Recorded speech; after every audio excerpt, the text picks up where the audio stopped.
Look at all those vents. Look at the vent. It's steaming. Well, it's...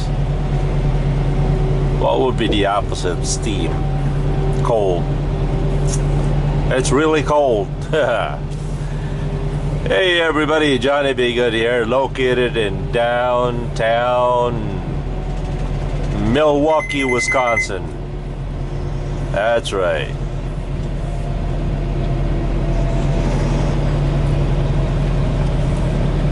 What is it called? The Beer City?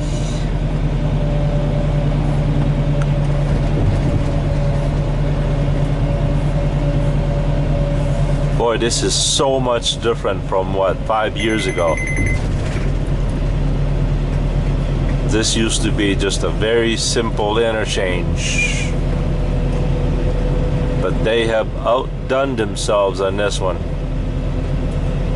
Hey, did you guys know that Milwaukee has a lot of agriculture, architectural building. A lot of buildings here are very old, and for example, like that one right there, that's a courthouse, I believe. Isn't it amazing that they don't build buildings like that anymore?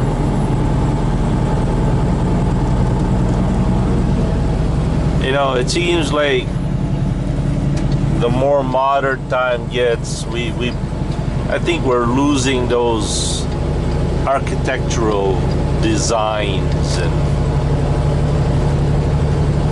remember a number of years ago where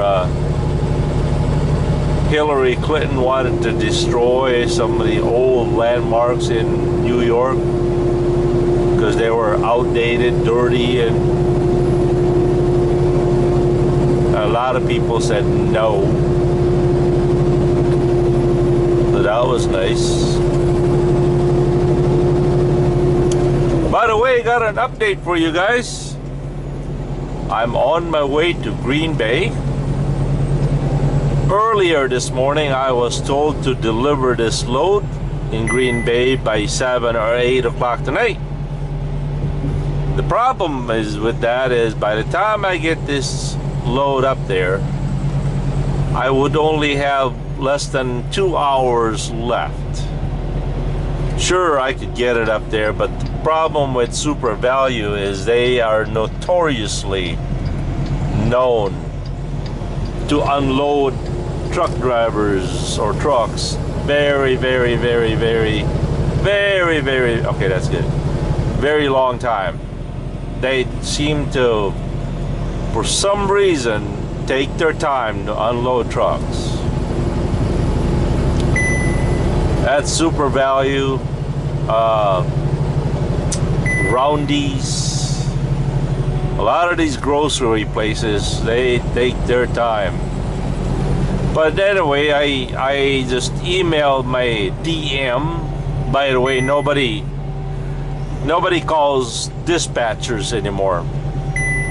I don't know exactly what the difference is between a dispatcher and the modern term is DM, driver manager. Kind of like the flight attendant or the stewardess. I don't know. Whatever. But my DM just emailed me that I am to drop this load at our terminal in De Pere, Wisconsin. Yahoo!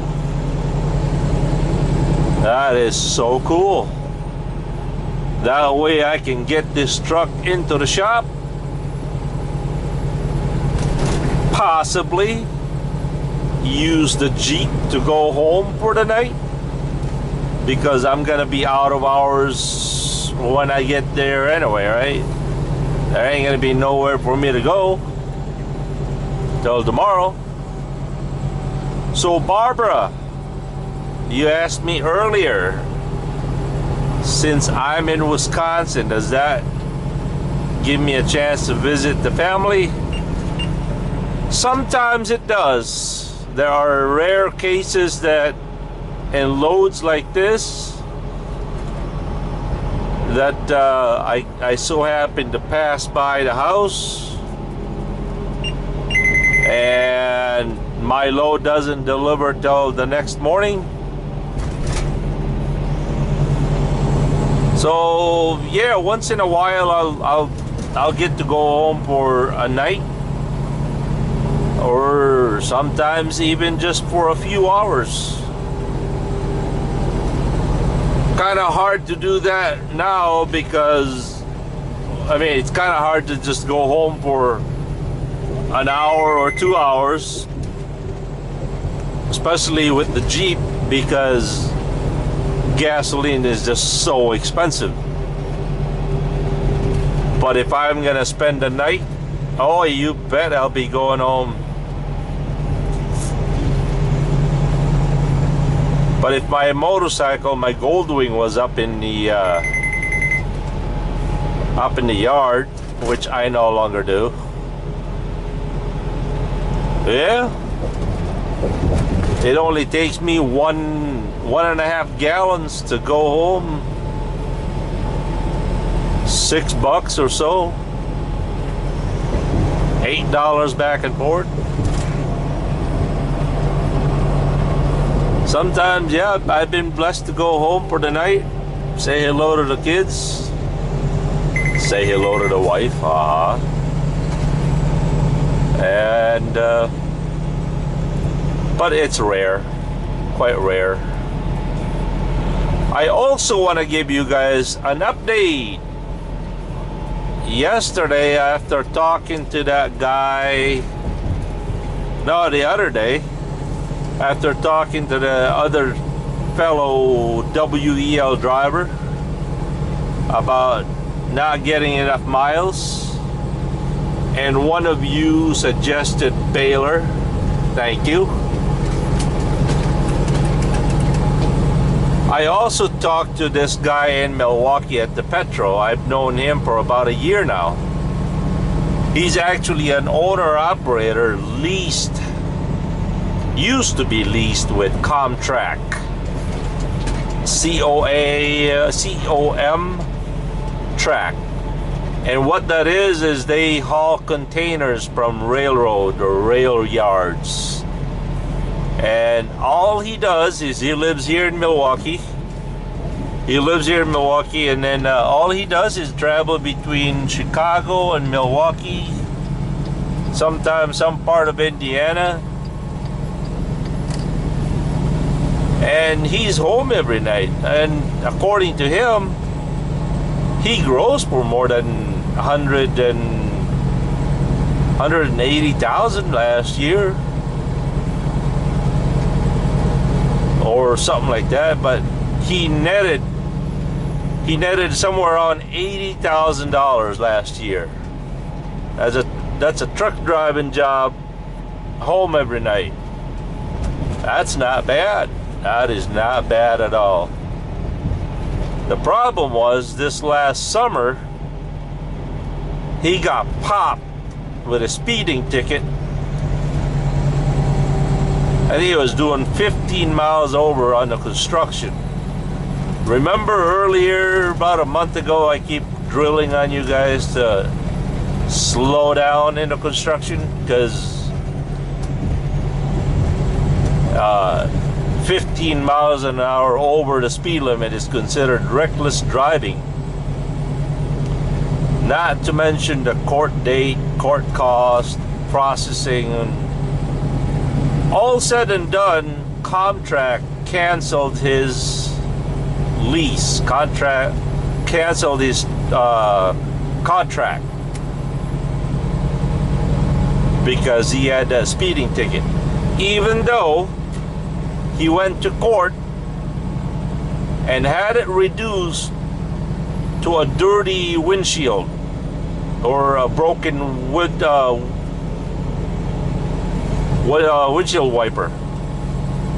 The judge was kind enough, understanding enough, that we truck drivers depend on our driver's license, and if we don't have a clean driving record, it's pretty hard to get a job or keep a job. But even though the judge has reduced it to a non-moving violation, contract canceled his contract. I suspect that one of the reason is that way he had to give up his truck, which he maintained it properly, spent a lot of money into it, give it up, and now contract has the truck and they can lease it all over again. By the way, did you guys know that when you become a lease purchase owner operator, it's not like an owner operator because you're not really an owner operator, you're just leasing the truck. And most of the time now, like CRST and a lot of companies, you're not even really leasing the truck to own, you're just renting the truck. You never get to own the truck. Just earlier this afternoon or morning, I talked to a friend of mine who works for Conway. They tried leasing him a truck for 3 years. Supposedly you can't lease a truck with Conway for lower than 3 years, and that doesn't mean you get to own the truck. You just get to lease the truck. But I was trying to say that when you become a lease purchase with a company, usually they will lease purchase an older model truck that has no warranty. Guess what? You are now solely responsible for all the maintenance in that truck. So in turn, you become the warranty. You get that? Did you catch that? Not to mention that you're paying for the truck. You're also paying for the maintenance for the truck. So if you look at it as a company perspective, sheesh, they're making a lot of money, man. They're making money in all aspects of the truck. Not to mention they get a percentage of each load that you haul for them.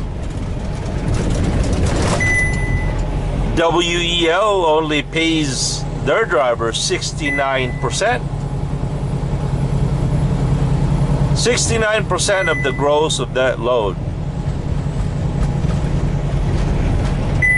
The rest of it is, I guess, dispatching and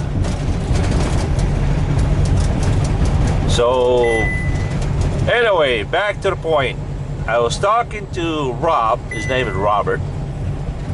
Talking to Rob, he's starting a new job with Triumph, which does the same thing, container. In fact, he got himself a newer truck, which he bought from a bank, I guess, or a what do you call that? Financing company. So today he is starting his new job. So I might be doing that. I just got one problem. As I mentioned earlier, my friend Bob is going to retire next year by this time, and he's going to give me his truck. Question number one: most companies will not allow you to lease your truck older than 10 years old. So if Bob's truck is older than 10 years old, I can't lease it with them, right? So that's going to be a problem. Number two, I am so ready to get out of here. This job with WEL right now is just not working out for me right now. It just, for some reason, they can't get the miles up there, and drivers are quitting left and right. So if I was to quit next week and just for the sake of it, go to Triumph, lease a truck for a year until I get Bob's truck,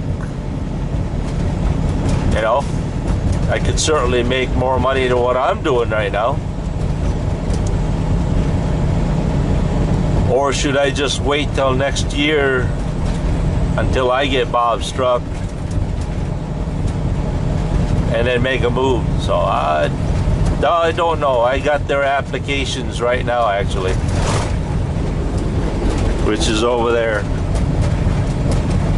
So I'll let you guys know how it goes. Get this. The new company that Rob works now, they don't have Qualcomm or PeopleNet. They don't have the satellite tracking garbage that we do here. And they do paper logbook. And the most amazing part is they will dispatch you on your phone. They will text you the load information. How cool is that? Alright, we'll catch you later. Johnny Be Good here. Peace.